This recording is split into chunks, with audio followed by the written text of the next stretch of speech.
Hi everybody, welcome back to my channel. My name is Irene. If you're new here, welcome. Today we're going to be talking about things that I wish I knew before I went natural, or things I wish I knew back then that I know now. I don't know what I'm going to call it yet, but it's going to be one of those two things. So today I'm going to be sharing 7 tips, and make sure you stay all the way to the end because I'm going to be sharing not just past struggles, but struggles that I'm dealing with now when it comes to my hair. So honestly, if you're going natural now, it's a lot easier than going natural back in the day. We were all new to this thing, so we were all just learning as we were going. But the good thing about going natural now is that you have so much information and basically you can learn from other people's mistakes. So let's get right into it. So my first issue was choosing product over technique. I always believed that if I'm going to buy products, I'm going to finish them up before buying something else. Like, I'm not a product junkie. In the beginning I was a little bit, but I always tried to finish things before I just splurge and just hoard all these products. It took me a long time to perfect or be actually happy with how my twist outs are looking, and it was because I basically put too much hope and expectation into a product thinking that it's going to help my hair perform a certain way, when it's really, I need to master my technique. I really need to get better at doing these twist outs. I need to get better at doing these braid outs, these roller sets, whatever it may be. I'm not saying that you don't need products, because they definitely help and they're definitely necessary to keep your hair moisturized, obviously, for manageability, obviously, but like, essentially they all pretty much do the same thing. If your technique is trash, if you can't do a braid out, or you can't do a twist out, or if you can't style your hair, no product is going to change that. My advice is, instead of buying all these products and saying like, oh, this doesn't work for me, this doesn't look right, try to get as good as you can. Practice doing these styles, because the more that you do it, the better you'll get at it. And it's not always the product's fault. I saw a quote the other day that said, healthy hair requires commitment, not a miracle. Like, there's no miracle product that's going to change your hair. Like, you just have to put in the work and you have to learn your hair, and it'll all fall into place. The second thing that I wish I knew was to stop comparing my hair to other people. First of all, this will preach, because we don't need to be comparing ourselves to nobody. Nobody's perfect, and comparison will get you. It'll have you unhappy with your hair, like, why isn't my hair turning out like somebody else's? Why does this style look like this? I followed every step to the T. Just because you saw a product work on somebody else's hair, or a style work on somebody else's hair, does not mean that it's going to work exactly the same for you. Just because your hair looks similar to somebody else's doesn't mean that it is. In the beginning of my natural hair journey, I could have sworn up and down that me and Natural 85 let's try that again. Me and Natural 85 here on YouTube, I could have sworn that we had the same hair texture. Yes, we both have type 4 hair, but her hair is much thicker than mine. Her hair is a lot denser than mine, so that already changes everything. So everybody's hair is different, and like I said, there needs to be a balance, is what I'm saying, because there's nothing wrong with looking to people for inspiration or for guidance, to learn things from, but not everything is set in stone. I feel like I'm just going to be saying learn your hair this whole time, but it's literally key. So the third thing I wish I knew before was learning my porosity a lot sooner.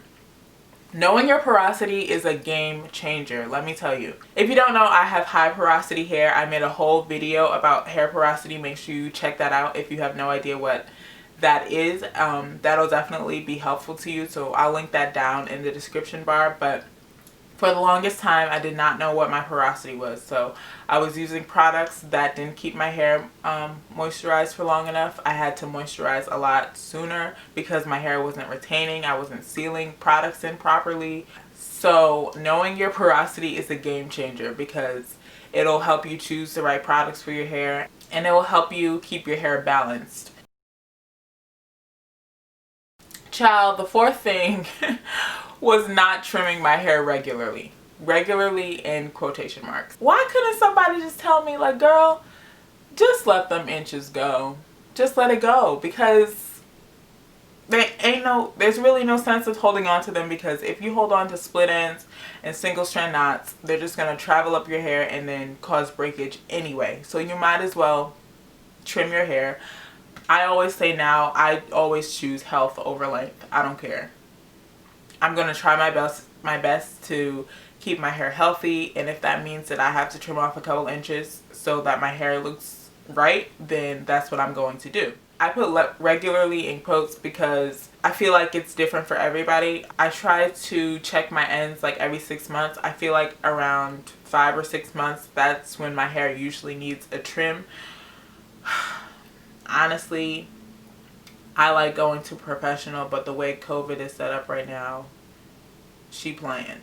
Just make sure you pay attention to your ends, and when you actually do trim your ends, make sure that you are maintaining them and keeping them as moisturized as possible. But yeah, girl, let those inches go. It's okay. It'll grow back. It'll grow back. So now we're moving into current lessons for me, what I'm dealing with now. Obviously, because this is a journey, there's going to be highs and lows. I've been natural for, I don't know, 8 or 9 years or something like that. And I'm still learning about my hair.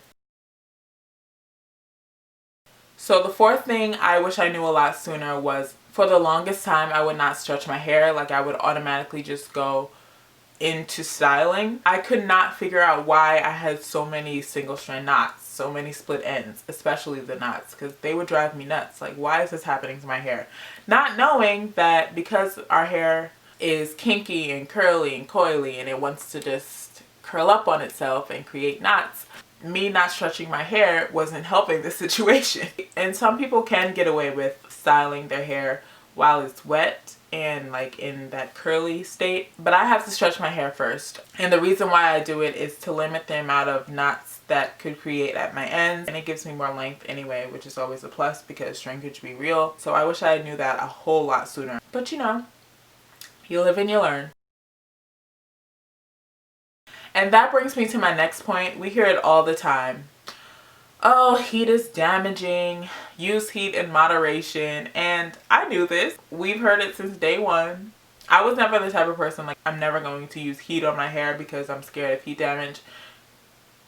That was never me. Like, I'm going to use a heat protectant and my hair will be fine. And I don't really straighten my hair like that anyway. But my problem is I'm trying to get better. So you know how I just said that I have to stretch my hair? My problem is that I was using heat to stretch my hair. And I would do this every wash day pretty much. I wash my hair every 2 weeks. Sometimes I do it once a week. So I'll be blow drying my hair 2 to 4 times a month.